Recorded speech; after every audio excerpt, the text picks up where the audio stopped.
shame the ones you do.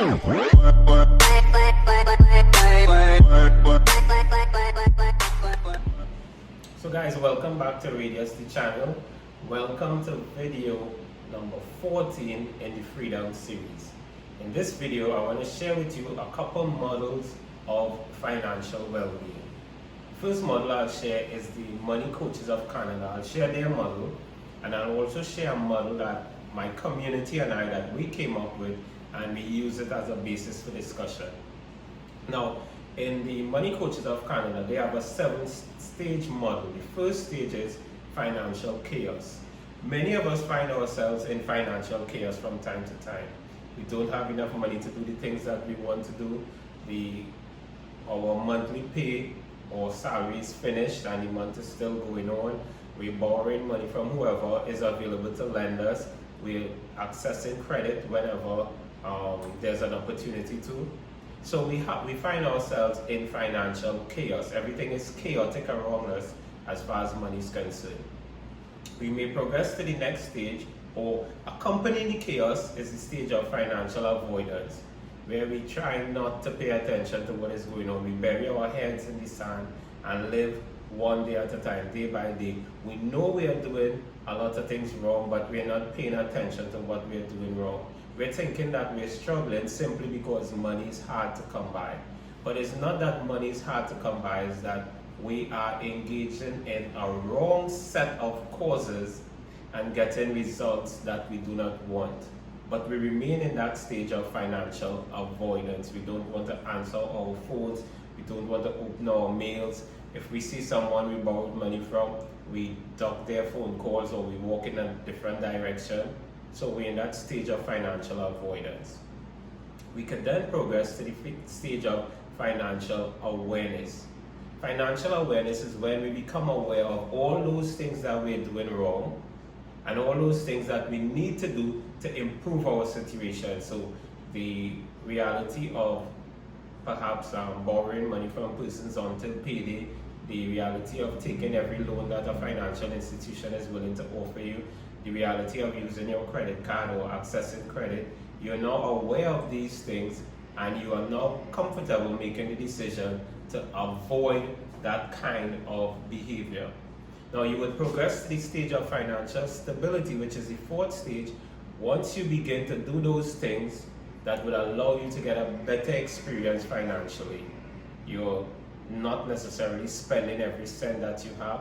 You begin to save money, you begin to spend money more intelligently, investing rather than just on consumerism. So the more you continue to do things like that, you stabilize your financial situation and you progress. Once you continue with that kind of behavior, you may reach the stage of financial security. And financial security is when you have a financial cushion.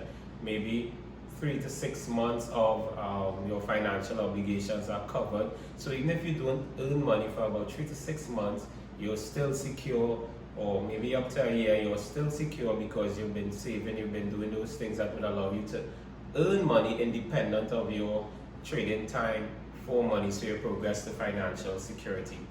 Years of doing that, doing the right thing more and more on a bigger and bigger scale, you could progress to financial freedom.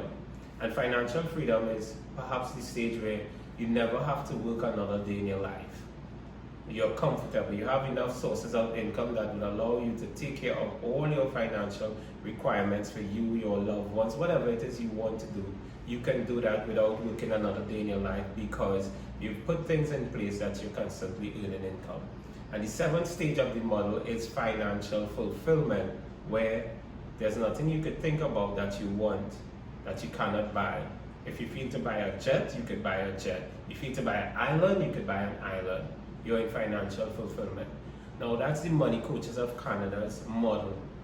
And we would all want to progress as far along that continuum as we can, from financial chaos, perhaps to financial stability, all the way to financial fulfillment. We would love to.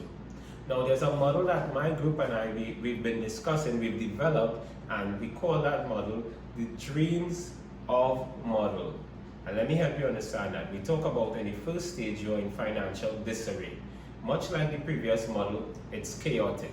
you don't have credit on your phone, you ask persons to make a phone call, you just buy everything that you see, spending money on things that you want to impress others, but these things add no real meaning to your life in a sustainable way. So you're in financial chaos, which we call financial disarray. And you progress to the stage of financial rebellion, where you become aware of these things, but it's almost as if you're stonewalling everyone who's attempting to tell you something about it. You don't want to hear about it. You continue to behave in those kinds of ways that are not serving you. You think money is hard to come by, but the actual thing is that the ways you're behaving in relation to money is causing you to have difficulty. Then you may progress to the stage of financial enslavement, which is where you decide you're going to take loans, payday loans. So from the time you get paid, most of your pay is going to pay back other individuals. You take loans from persons who they are indiscriminate in relation to their interest that they're adding. They're indiscriminate in relation to the time frame within which you have to repay them. You take these kinds of loans and you're now slave to these kinds of individuals. You take your credit card, you access more and more credit cards, and you're enslaved to credit card institutions. You take loans from banks, you take loans from credit unions, you do salary deduction, and before you know it, you're enslaved. Now, you progress to the stage, if progress is the right word to use, to financial adversity. You're so stressed, you're stressed every single waking moment, because notwithstanding working hard, you can't get value from your experiences because all your money is going towards repaying loans that you would have taken. So you're in a state of financial adversity. Perhaps in some cases you're running from persons who are trying to get their monies back that they would have loaned you. You're avoiding individuals who you cared for at one point and they cared for you and they lent you their money, and you're trying to hide from them. So you're in financial adversity. In our model, you now progress to the stage of financial maturity. And in financial maturity, you understand now all those behaviors that you are engaging in that's causing you to have these difficulties, the financial adversity or the financial enslavement or the financial rebellion or the financial disarray that you're in. You're now aware of all these things. Now, for many of us, watching this video, you could be in a stage where financial maturity is what you need. You need to understand what you've been doing wrong and begin to do things differently. If you make that decision to understand all those things that you've been doing wrong, to correct the behaviors, the negative behaviors you've been engaging in, if you make those decisions right now, you could continue to stabilize, which is the next stage, stabilize your financial situation.